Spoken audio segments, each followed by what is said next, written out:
لیکن انہوں نے عوام الناس کو جو دین بتایا وہ اتنا مشکل بتایا ہوا ہے تاکہ یہ پھر بعد میں ان کے اوپر قدغن بھی اس طرح کی لگا سکیں. ورنہ یہ جو ہم باتیں کریں ان کو نہیں پتا. انہوں نے تو عوام الناس کو یہاں تک بتا دیا ہے کہ جی قرآن کی اگر آیت آپ نے ڈیلیٹ کر دی تو وہ چلی جائے گی ریسائیکل بن میں, تو گویا آپ نے قرآن ڈسٹ بن میں پھینک دیا. ہمیں تو ای میلز پوری دنیا سے وصول ہو رہی ہوتی ہیں اور ان جاہلوں کو یہ پتہ ہی نہیں ہے کوئی فزیکل ڈسٹ بن ایگزسٹ ہی نہیں کرتی. یہ سب کچھ الیکٹرو میگنیٹک ویوز کر رہی ہوتی ہیں, کوئی فزیکلی کہیں ڈسٹ بن نہیں ہوتی ہے. وہ کہتے ہیں قرآن کی آیت ڈیلیٹ کر دی, تو حضرت عثمان کو کیا کہیں گے آپ؟ وہ ڈیلیٹ کر دی تو کیا ہو گیا؟ جی جس موبائل کے اندر قرآن ہے جی, یہ قرآن, یہ جو موبائل ہے یہ ہم لے کے ٹوائلٹ میں جا سکتے ہیں؟ جی جا سکتے ہیں. مصحف تو نہیں میرے بھائی, فزیکلی آپ اس میں سے نکال نہیں سکتے. وہ الیکٹرانک جو الیکٹرو میگنیٹک ویوز کی فارم میں ڈپازٹ ہوا ہوا ڈیٹا, وہ اس مصحف کے الفاظ کی شکل میں ڈپازٹ نہیں ہوا ہوا, اس کی اپنی لینگویج کے اندر ڈپازٹ ہوا ہوا ہے. پھر جب آپ پڑھنے لگتے ہیں تو وہ دوبارہ سے اس فارم میں آ جاتا ہے.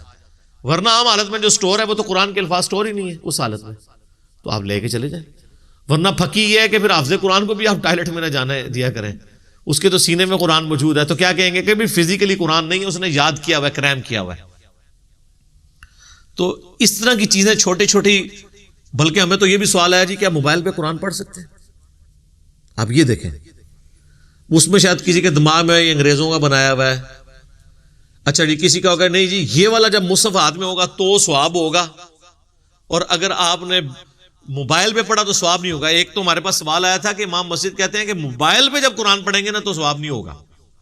اور جناب قرآن تو زبانی پڑھنے کا بھی ثواب ہے, دیکھ کے پڑھنا تو اس سے ایک درجے افضل چیز ہے.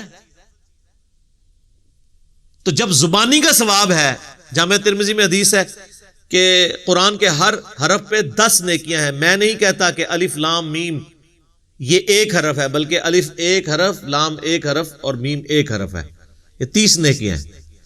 اگرچہ یہ قرآن کا مقصد نہیں ہے ثواب کمانا, مقصد تو ہے اس میں عمل کرنا, لیکن اللہ نے یہ سائیڈ بینیفٹ دیا ہے کہ اس کے اوپر ثواب بھی ہے.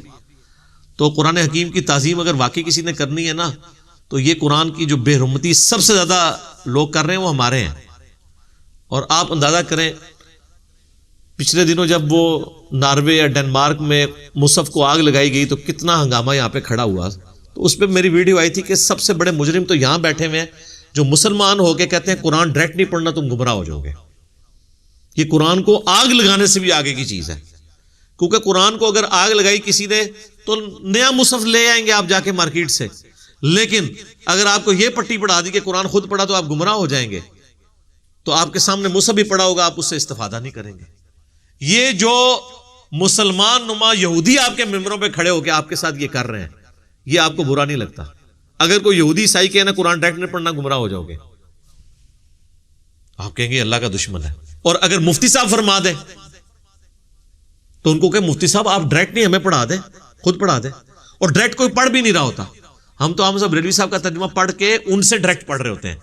جس طرح صحابہ کرام پڑھے لکھے نہیں تھے لیکن ان کی زبان میں قرآن آیا, انہیں ضرورت نہیں پڑی. تو ہماری زبان میں بھی جب ہمارے بڑے بڑے علماء ہیں جن کے سامنے آپ اونچا سانس لینا بھی گستاخی سمجھتے ہیں, انہوں نے ہماری اپنی نیٹو لینگویج میں ترجمہ کر دیا, تو ہمارا سٹیٹس وہی ہو گیا کہ ہم اگرچہ امی تھے, ٹھیک ہے, ہم سے مراد, مجھے تو اللہ کا شکر عربی آتی ہے, میں نے سیکھ لی, عام عوام الناس, تو سٹیٹس تو وہی ہو گیا کہ آپ کی زبان میں آ گیا, اب آپ پڑھیں, اس سے استفادہ کریں اور اس کی تعلیمات پر عمل کرنے کی کوشش کریں. تو سب سے بڑی تو گستاخی یہ ہو رہی ہے نا, جو یہ سازش ہو رہی ہے قرآن ڈائریکٹ نہیں پڑھنا تم گمراہ ہو جاؤ گے. یہ تو کوئی کافر ہی بات کر سکتا ہے. اور پھر میں وہی بات کروں گا, ہمارے حیدر نقوی بھائی صاحب نے بڑی پیاری بات کی تھی کہ اگر کوئی غیر مسلم آپ کے پاس آئے اور آپ سے پوچھے کہ بتائیں مسلمانوں کی کتاب کون سی ہے, میں اسلام کو سٹڈی کرنا چاہتا ہوں, تو کوئی اس کو فضائل اعمال, فضائل سنت, 14 ستارے یہ کتاب نہیں پڑھنے کے لیے دے گا, وہ قرآن دے گا. ایون بخاری مسلم بھی نہیں آپ دیں گے, اگرچہ ہمارا احادیث کے حوالے سے ایمان ہے, لیکن آپ کہیں گے یہ اللہ کی کتاب ہے, یہ آپ پڑھو. تو آگے سے وہ غیر مسلم آپ سے پوچھ لے کہ کیا آپ نے بھی اسی کتاب کو پڑھ کے اپنے عقیدے صحیح کیے تھے, تو آپ کا سر شرم سے جھک جائے گا کہ نہ آپ نے نہ آپ کے باوجداد نے. اچھا, کئی لوگوں نے بیچاروں نے اردو ترجمے کے ساتھ بھی قرآن پڑھا ہوتا ہے, لیکن وہ اس طرح پڑھا ہوتا ہے جس طرح عربی میں پڑھا ہوا ہے. وہ اس نیت سے نہیں پڑھ رہے ہوتے کہ جو لکھا ہے اس کے مطابق بھی میں نے کرنا ہے. نہ نہ نہ نہ. ہماری یونیورسٹی میں ایک مجھے یاد ہے، وہ سیکورٹی گارڈ تھے، تو میں ان کو نا دیکھتا تھا کہ وہ نا احمد بریلوی صاحب کا ترجمہ کھول کے نا پہلے عربی پڑھتا تھا طرز لگا کے، پھر اس کا ترجمہ بھی نا اردو میں اسی طرز میں پڑھتا تھا. تو وہ بس طرز کے ساتھ ہی پڑھ رہا ہوتا تھا، یہ لکھا کیا ہوا ہے اس پہ میں نے عمل کرنا ہے، یہ مشکل کام ہے. تو طرزیں نہیں لگانی ہے، تعلیمات پہ عمل کرنا ہے. اور بعض اوقات لوگ اردو میں پڑھ بھی لیں گے نا، تب بھی وہ پڑھنے سے پہلے جو عقیدے رکھتے تھے بعد میں بھی وہی رکھیں گے. نہیں، ہونا یہ چاہیے کہ آپ اپنے آپ کو قرآن کے سامنے پیش کریں، بجائے قرآن کو مروڑ کے اپنے مطابق کرنے کے، قرآن کے منہ میں اپنا لقمہ ڈالنے کے، آپ قرآن کے سامنے سرنڈر کر جائیں. اکثر لوگ کہتے ہیں جی وہ جی علی جو ہے نا وہ ہمارے خلاف آیتیں پڑھتا ہے قرآن سے. آپ کو تو ویسے ہی مر جانا چاہیے شرم سے کہ اگر آپ کے خلاف قرآن میں کوئی آیت ہے. آپ میرے بارے میں کوئی آیت پڑھیں کہ جی میں کبھی نہیں کہوں گا میرے خلاف آیت پڑھی ہے. قرآن کی آیت ایک مسلمان کے خلاف کیسے ہو سکتی ہے؟ الا یہ کہ وہ مسلمان قرآن کا باغی ہو، کہ اس کے خلاف چل رہا ہوں. ادر مسلمان وہ سود خور بھی ہو، تب بھی اگر آپ اسے آیت سنائیں نا 279 البقرہ کی کہ سود کھانے والا اللہ اور اس کے رسول سے جنگ کر رہا ہے، وہ بھی نہیں کہے گا کہ آپ نے میرے خلاف آیت پڑھ دی ہے. کہے گا یار اللہ کا حکم ہے، میں کیوں مطلب اس کے بارے میں کلام کروں. جن کے عقیدے قرآن کے مطابق نہیں ہے نا، انہی کو تکلیف ہوتی ہے.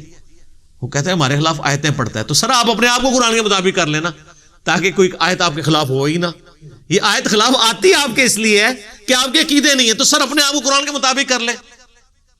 وہ جی باتیں سن کے وسوسے دل میں پیدا ہوتے ہیں، وہ وسوسے نہیں ہوتے ہیں، وہ اللہ کی طرف سے آپ کو سگنل آتے ہیں کہ انسان کے بچے بن جاؤ، قرآن کے مطابق اپنے عقیدے کر لو. آپ اس کو وسوسہ کہہ کے جو ہے وہ جھاڑ دیں گے،